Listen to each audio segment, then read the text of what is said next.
स्वामी विवेकानंद भारतीय संस्कृति और आध्यात्मिकता के प्रतीक थे। उनका जन्म 12 जनवरी 1863 को कोलकाता में हुआ था। उनका असली नाम नरेंद्रनाथ दत्त था। उनके पिता विश्वनाथ दत्त एक वकील थे और माता भुवनेश्वरी देवी धार्मिक प्रवृत्ति की महिला थीं। बचपन से ही नरेंद्र का झुकाव आध्यात्मिकता की ओर था। वह तीव्र बुद्धि और तर्कशक्ति के धनी थे। नरेंद्रनाथ ने बचपन में ही गहरी ज्ञान की प्यास दिखानी शुरू कर दी थी। वे अक्सर भगवान के अस्तित्व पर सवाल करते और धार्मिक ग्रंथों का अध्ययन करते थे। उन्होंने अपनी प्रारंभिक शिक्षा घर पर प्राप्त की और बाद में कोलकाता के एक प्रतिष्ठित कॉलेज में दाखिला लिया। यहाँ उन्होंने पश्चिमी दर्शन, तर्कशास्त्र और विज्ञान का अध्ययन किया। नरेंद्रनाथ की जीवन में सबसे बड़ा मोड़ तब आया जब वे रामकृष्ण परमहंस से मिले। उन्होंने रामकृष्ण से पूछा, क्या आपने भगवान को देखा है? इस प्रश्न के उत्तर में रामकृष्ण ने कहा, हाँ, मैंने भगवान को वैसे ही देखा है जैसे मैं तुम्हें देख रहा हूँ।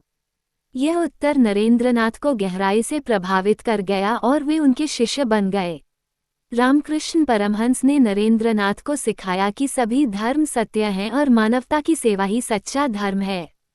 1886 में रामकृष्ण परमहंस की मृत्यु के बाद नरेंद्रनाथ ने संन्यास ले लिया और उनका नाम स्वामी विवेकानंद रखा गया।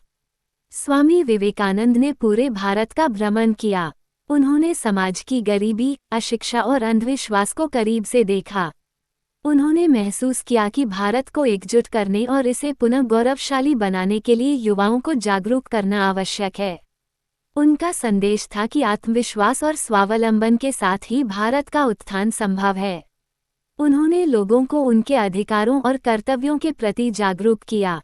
स्वामी विवेकानंद को विश्व धर्म संसद में भारत का प्रतिनिधित्व करने का अवसर मिला। 11 सितंबर 1893 को उन्होंने शिकागो में अपने भाषण की शुरुआत अमेरिका के मेरे भाइयों और बहनों से की।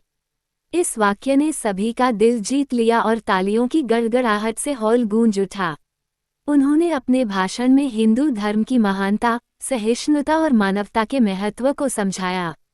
इस भाषण ने उन्हें रातों रात विश्व प्रसिद्ध बना दिया। भारत लौटने के बाद स्वामी विवेकानंद ने 1897 में रामकृष्ण मिशन की स्थापना की। इसका उद्देश्य शिक्षा, स्वास्थ्य और समाज सेवा के माध्यम से देश की सेवा करना था।